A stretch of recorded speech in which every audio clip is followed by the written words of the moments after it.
Food Banks Canada also released a report card this past week with grades representing how well poverty reduction efforts are going in the provincial, territorial, and federal governments.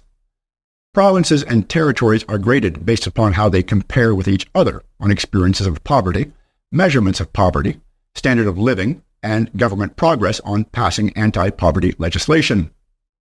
According to the interactive map, across Canada, only Quebec improved since last year's report.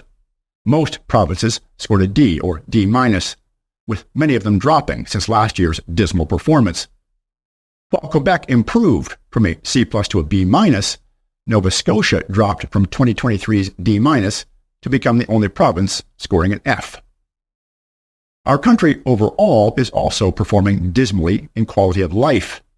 I recently reported that Canada is the worst of the G7 nations in every single significant economic indicator.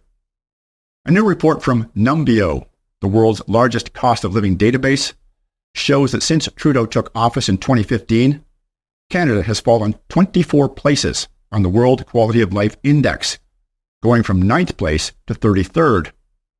The overall quality of life score is based on 8 key factors: purchasing power, safety index, healthcare index, cost of living, property price-to-income ratio, traffic commute time index, and pollution index. A 9th factor, the climate index, was added after 2015. According to the data, in every single category, Canada is doing worse. In terms of purchasing power, Canadians have dropped from a score of 105.1, 9th, just behind Denmark, Australia, and Sweden, to 83.3, which puts us in 27th place. For safety, Canada has dropped from 62.5 in 2015 to 54.8 in 2024. Healthcare from 69.6 to 69.1. The cost of living index dropped from 81.8 to 68.4. And the property price-to-income ratio went from 6th place to 34th place in terms of nationwide affordability.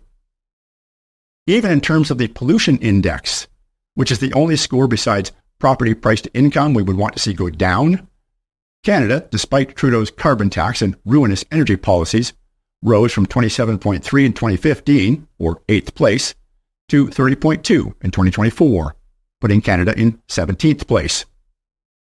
In other words, by every metric used to determine quality of life, Canada is doing worse than before Trudeau took office in terms of worldwide rankings.